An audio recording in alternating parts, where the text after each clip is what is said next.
उद्या आपलं हरितालिका व्रत आहे, जे की सर्व सुवासिनी करतात. त्या व्रतामागची एक छोटीशी कहाणी मी तुमच्याशी शेअर करू इच्छिते. एक वेळेस पार्वतीनं महादेवास विचारलं की असं कुठलं व्रत आहे ज्याच्यामध्ये कमी कष्टामध्ये मोठं फळ प्राप्त होईल. त्यावेळी महादेवाने असं उत्तर दिलं की सर्व नक्षत्रात श्रेष्ठ नक्षत्र चंद्र, सर्व ग्रहामध्ये श्रेष्ठ ग्रह सूर्य, सर्व नद्यामध्ये श्रेष्ठ नदी गंगा, तसेच सर्व देवतांमध्ये श्रेष्ठ नारायण आणि सर्व व्रतांमध्ये श्रेष्ठ आहे हे हरितालिका व्रत. जे व्रत केल्यामुळेच तू मला प्राप्त झालीस, म्हणजे पार्वती शंकरांना प्राप्त झाली.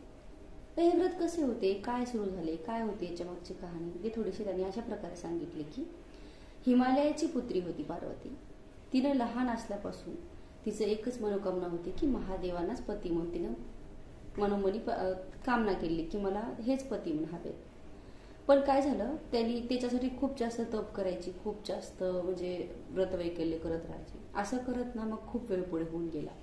एक वेळेस नारद मुनी हिमालयाकडे आले. त्यांनी सांगितले की तुमची कन्या आता उपवर झाली आहे, तर तिचा हात तुम्ही नारायणांना द्यावा किंवा विष्णूसाठी हात मागण्यासाठी मी आलो. हे कळताच त्यांनी खूप जास्त खुश झाले आणि त्यांनी पार्वतीला सांगितले की स्वतः विष्णूसाठी मी तुझा हात देतोय, तुझं लग्न करणार आहे. यावर पार्वती खूप जास्त रागावल्या, त्यांना खूप जास्त राग आला, कारण की त्यांनी मनोमनी फक्त भगवंत महादेवांनाच आपला पती म्हणून मानलं होतं.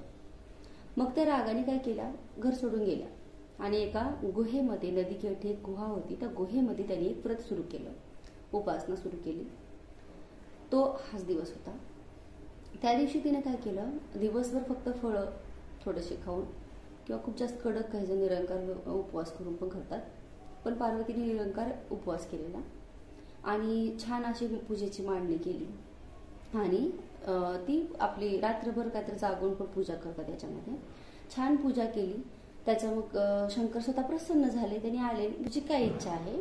तेव्हा पार्वती बोलले की मला तुम्ही पती म्हणून हवे आहात, माझे वर म्हणून हवे आहात. व्रताला प्रसन्न होऊन महादेवाने त्यांना आशीर्वाद दिला की तथा असो. आणि ही गोष्ट जेव्हा ते हिमालयांना सांगितली तेव्हा हिमालय पण ठीक आहे म्हणून त्यांचं लग्न झालं. अशा प्रकारे ही कथा आहे. तर इथून सुरुवात झाली ह्या व्रताची, जे की पार्वतीने सुरू केली. हे व्रत कसे करायचे, तर हे व्रत करण्यासाठी छान सुंदर जिथं आपण पूजा मांडतोय ती छान स्वच्छता करून घ्यायची पूर्ण घराची. तिथे केळीचे पानं किंवा फळं छान सगळे आपले जे पण पूजेचं सामान आहे व्यवस्थित मांडून घ्यायचं.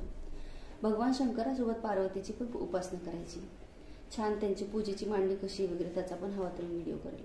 हे सर्व पूजा करून दिवसभर तुम्ही फळ आणि दूध खाऊ शकता आणि छान उपासना करायची दिवसभर. एक वेळेस पूजा झाल्याच्या नंतर तुम्ही फराळ पण करू शकता. तर अशा प्रकारे हरितालिका व्रत उद्या हे सर्वांनी करावे. याचा लाभ असा आहे की ज्या सुवासिनी आहेत त्या अखंड सौभाग्यवती होतात किंवा बाकी पण आपली मनोकामना पण पूर्ण होते. ह्या अशा हरितालिका व्रताच्या सर्वांना हार्दिक शुभेच्छा. चला तर मग.